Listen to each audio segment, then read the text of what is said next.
story, when it became accepted, had a huge cultural impact. And if that story were discredited, then the cultural impact would be reversed, and there would be cultural changes in the other direction as well. There is something outrageous about such a huge body of evidence being put together, then being confirmed in all kinds of other scientific disciplines, particularly genetics, and having other people just sort of deny it for reasons that have nothing to do with truth. And this became apparent during the trial. And then you began to look towards the judge and think, how is this guy going to get out of this? Because here he is, he is a Republican, he's been appointed by George W. Bush, who has said that he thinks the jury is out on evolution and both theories should be taught. And you began to think, what is this poor guy going to do? Whatever the motivations of the Discovery Institute, the intelligent design movement, or the authors of the book Of Pandas and People, Judge Jones would need to focus on the motivation of the Dover Area School Board. Mr. Buckingham, I'd like to show you what has been identified as Exhibit P145.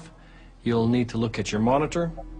The book that was presented to me for biology was laced with Darwinism from the beginning to the end. William Buckingham is head of the curriculum committee for the Dover School District. He's also a board member. He strongly believes creationism needs to be taught in the classroom. My opinion that it's okay to teach Darwin, but you have to balance it with something else, such as creationism.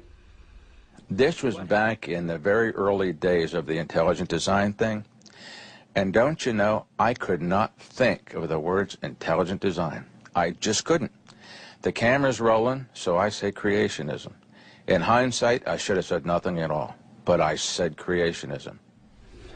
I was like a deer caught in the headlights of a car, and I misspoke. Pure and simple. I made a human mistake. Freudian slip, right, Mr. Buckingham? I wouldn't say a Freudian slip. I would say a human mistake. And it was not Buckingham's only mistake.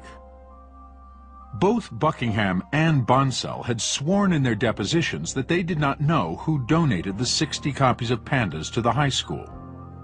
But by the time Buckingham took the witness stand, a different story emerged. I stood up in front of our church one Sunday morning. We had to come up with, I think it was like $1,100 to buy these books. I said, I'm not asking anybody for a dime. I'm not telling you I want anything, but we believe in the power of prayer in that church. I said, just pray that the money comes in. Buckingham's prayers were answered with donations from members of the church. So I deposited the money in our personal checking account my wife and I have, and I wrote a check to be passed on to whoever's going to buy the books. It was my understanding at that time that a businessman in the community had agreed to take the money and buy the books and donate them to the school. That time I didn't know who it was. But at the trial, Buckingham admitted he had given that check to Alan Bonsell, and that the unknown businessman who bought the books had been Alan Bonsell's father. This contradicted statements Bill Buckingham and Alan Bonsell had originally made in their sworn depositions. Lying under oath is a serious crime. We impeached the president about it. And people go to jail for it all the time. It seemed to us that there was testimony that demonstrated clear inconsistency. I can't see into their hearts and know, the extent of the falsehood, but I do know that we asked questions that should have elicited that information, and they didn't provide that information. It was almost like this weird feeling that, when you've watched a nature show and you know that the gazelle's about to get it from the lion, I remember actually thinking, oh God, Judge Jones is going to kill Alan Bonsell. I can't look. And then Judge Jones, his face had gotten bright red at this point, and he goes, you tell me why you didn't say where that money came from to buy Of Pandas and People. And Alan Bonsell finally, under Judge Jones's grilling, started to get a little nervous, and he started flapping his hands, and he started stammering, and he completely had lost this self-assured composure that he had earlier, and finally he just said, well, I misspoke.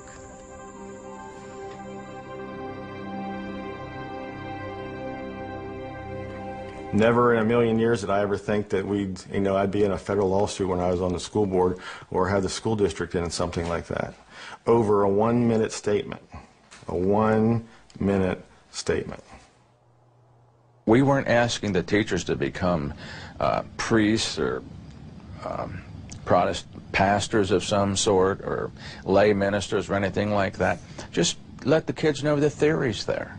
Let the kids do their own research and find answers for themselves. After 6 weeks, the trial concluded with closing arguments that were as divided as the town of Dover itself had become. What am I supposed to tolerate? A small encroachment on my First Amendment rights? Well, I'm not going to. I think this is clear what these people have done, and it outrages me. That's a statement of one citizen of Dover, Fred Callahan, standing up to the wedge that has been driven into his community and his daughter's high school by the Dover School Board's anti-evolution, pro-intelligent design policy. This trial has established that intelligent design is unconstitutional because it is an inherently religious proposition, a modern form of creationism. It is not just a product of religious people. It does not just have religious implications. It is, in its essence, religious. The shell game has to stop.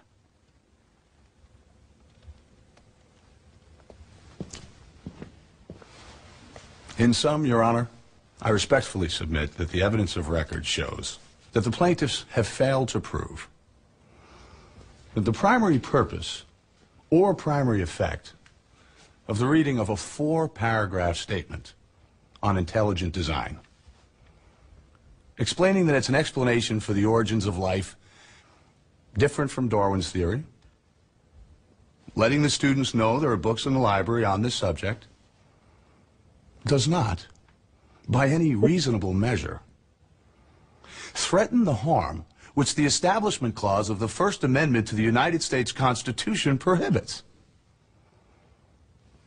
But instead, the evidence shows that the defendant's policy has the primary purpose and primary effect of advancing science education by making the students aware of a new scientific theory, one which may well open a fascinating prospect to a new scientific paradigm.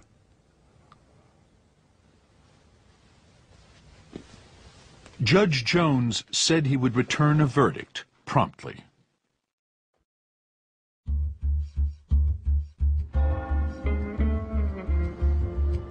Four days after the trial ended, Dover residents rendered their own verdict on intelligent design with a huge turnout for the school board election. By a narrow margin, the people of Dover cleaned house. All 8 of the 9 seats up for election went to anti-intelligent design candidates, including plaintiff and former Dover science teacher Brian Ream. Among the candidates who got the fewest votes was Alan Bonsell.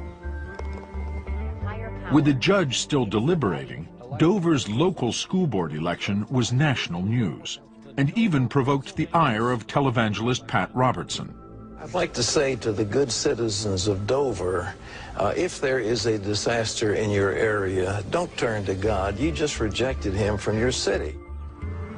Though Robertson had already passed judgment, Dover and the nation would have to wait another month for Judge Jones to render his verdict.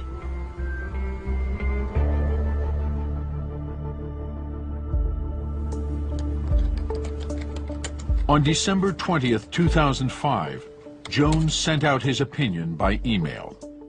I went to work that day. We pretty much knew it was going to be out by noon. So